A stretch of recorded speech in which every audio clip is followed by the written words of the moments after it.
l'invité de la matinale. KTO Radio. La rentrée est passée, mais niveau activité extrascolaire, tout se joue en ce moment pour faire coïncider les emplois du temps et les envies de chacun. Mais dans tout ça, quelle place laisser à l'intériorité de ces enfants ? On va parler des inscriptions au catéchisme ce matin avec Cécile Geffard, déléguée nationale catéchèse de l'enfance, petite enfance et famille à la conférence des évêques de France. Bonjour Cécile Geffard. Bonjour Maxence et bonjour à tous. Merci d'être avec nous ce matin sur KTO Radio. Alors, je vous pose une question simple, directe. Pourquoi inscrire son enfant au caté ? C'est une grande question. Alors voilà, il y a plein de raisons diverses et variées, évidemment. Cela dépend aussi un peu des parents plus ou moins engagés dans l'Église, croyants ou non. Pour certains, ça va permettre aux enfants de rencontrer, de découvrir qu'ils sont profondément aimés de Dieu.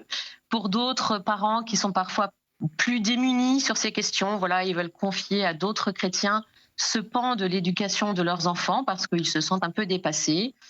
Quelquefois, c'est pour des raisons tout à fait de tradition, on va dire, où on veut faire plaisir aux grands-parents, ou parfois aussi on fait un peu mémoire de grands-parents qui étaient chrétiens pratiquants et on se dit ils avaient choisi ce lieu-là et donc on veut continuer. Il y a vraiment plein de raisons diverses et variées. Parfois, c'est aussi la carotte de la première communion, entre guillemets, ou de la profession de foi. Ou c'est vraiment, il y a toutes sortes de raisons pour lesquelles on inscrit son enfant au caté. Et c'est aussi le rôle c'est aussi le rôle des Pardon. parents de faire retentir la parole de Dieu dans le cœur de son enfant. C'est vrai que si on part du principe que les parents sont un peu les premiers, enfin même pas un peu, ils sont les premiers éducateurs de leur enfant, c'est aussi dans tous les pans de l'éducation, y compris dans l'éducation, on va dire plus religieuse ou spirituelle. Et parfois, c'est vrai que certains parents confient à l'Église ce pan-là parce qu'ils se sentent démunis ou qu'ils ne savent pas ou se sentent pas capables. Je ne sais pas si c'est une question de capacité, mais donc c'est vrai que c'est aussi peut-être permettre à l'Église d'accompagner les parents, y compris dans ce pan-là, parce qu'ils confient ce pan-là à l'Église. Et c'est une façon aussi pour eux de confier en fait ce pan de l'éducation. Et si mon enfant, par exemple, ne veut pas vraiment aller au caté, comment opérer cette rencontre entre Dieu et son enfant ? C'est une grande question. Peut-être déjà fondamentalement se dire que chaque enfant est profondément aimé de Dieu, qu'il y a des moments aussi et qu'on peut être catéchisé à tous les âges de la vie. Donc c'est vrai que il y a forcément la liberté de chacun qui est toujours gardée, bien sûr, mais quelquefois en tant que premier responsable de son enfant, quelquefois les parents opèrent des choix aussi pour leur enfant et accompagnent ces choix. On utilise dans le terme courant le mot de catéchisme, et on peut utiliser aussi celui de catéchèse. Qu'est-ce qui est juste approprié pour parler du caté ? Oui, tout à fait. Alors c'est vrai qu'il y a quelques années et encore aujourd'hui, on parle beaucoup de catéchisme. On voit bien à peu près ce que ça peut entendre ou sous-entendre. Depuis quand même quelques années, on parle plus de catéchèse, d'abord parce que la catéchèse est proposée à tous les âges de la vie. C'est vrai que le catéchisme réduirait peut-être l'âge de l'enfance, alors qu'on peut vraiment vivre une catéchèse à tous les âges de la vie. On le voit bien d'ailleurs avec un peu l'explosion du catéchuménat et des adolescents et des adultes, où il y a des temps de catéchèse qui sont proposés pour tous ces publics-là. Et c'est vrai que le catéchisme en tant que tel est vraiment le livre du catéchisme de l'Église catholique qui est donné par le magistère de l'Église et qu'on va chercher à découvrir, à connaître évidemment en étant à la catéchèse. Mais la catéchèse permet non seulement les connaissances, mais aussi de développer sa vie chrétienne dans sa globalité.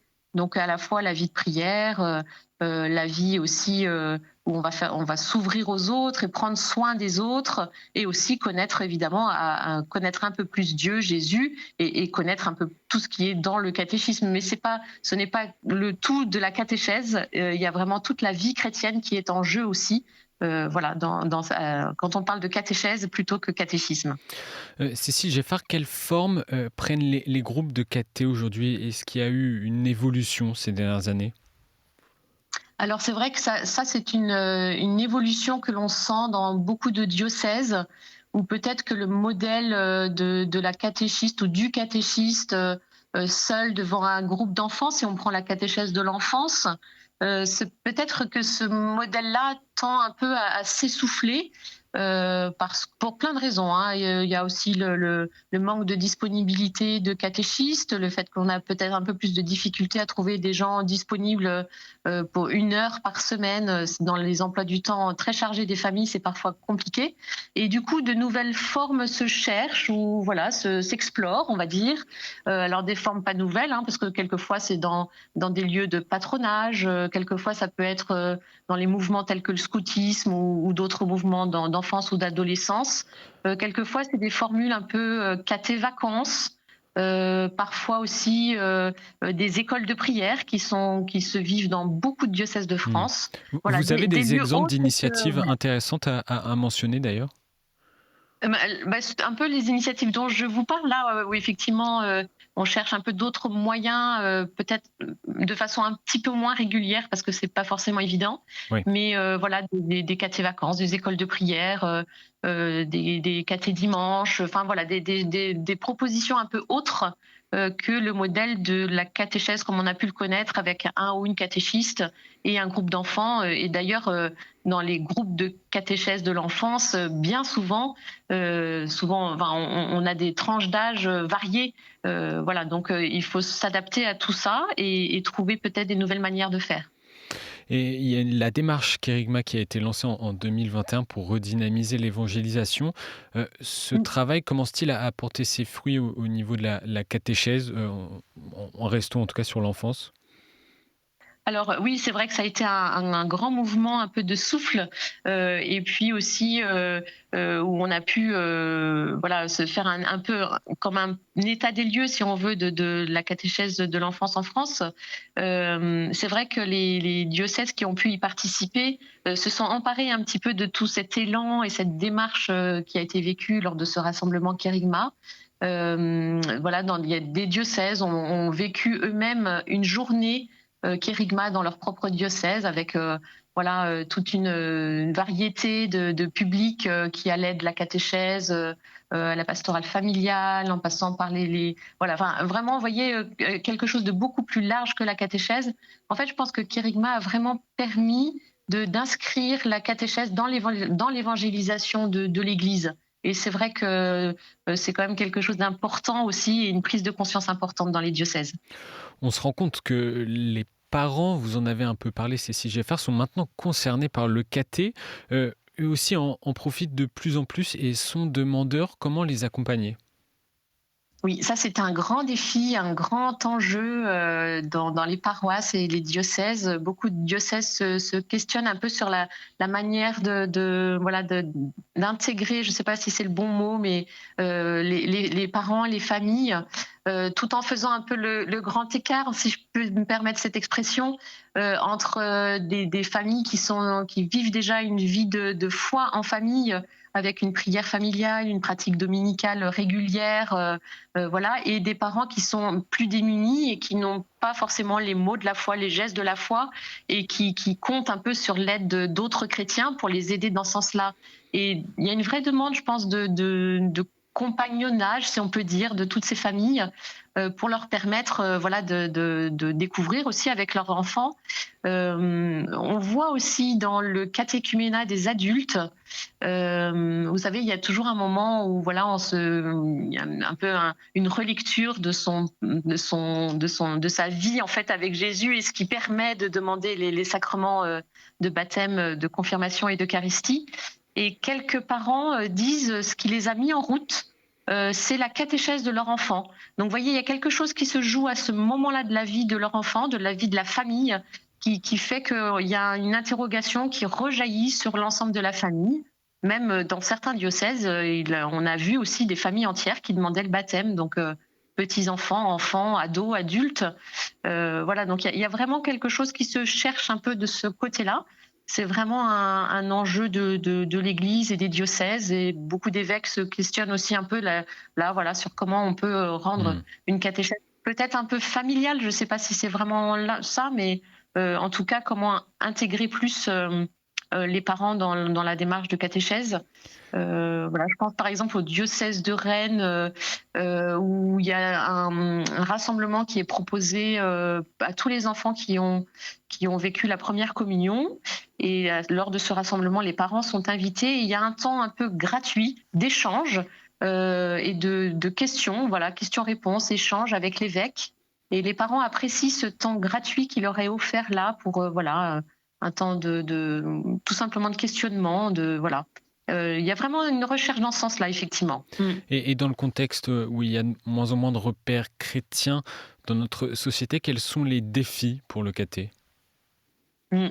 Ça, c'est aussi une question. C'est en même temps un enjeu parce qu'on sent, malgré cette perte un peu de repères, on sent quand même une soif spirituelle,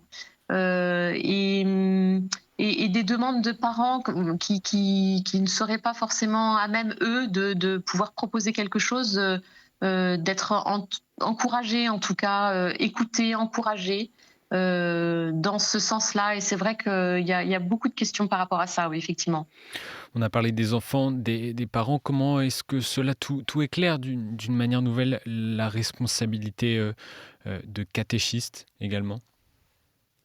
Alors effectivement, ça fait porter un peu sur sur les épaules des catéchistes, voilà, quelque chose, mais en même temps, c'est quelque chose de joyeux, enfin, et de permettre, ouais, quelque part, les catéchistes deviennent un petit peu des canaux, si on peut dire, pour permettre aux parents de prendre conscience qu'ils ont toute leur part dans cet aspect de l'éducation de leur enfant. Ça me fait penser au pape Léon XIV, là, au lendemain du jubilé des familles. Il y a eu un temps de travail là, voilà, avec des participants à un séminaire qui portait justement sur l'évangélisation des familles, avec des défis et des enjeux pour la pastorale voilà, de la vie de l'Église. Voilà, il disait ça, mais comment plutôt accompagner toutes ces familles et leur permettre de découvrir voilà, que de rencontrer le Christ, ça éclaire différemment sa manière d'être, d'agir, de parler, etc.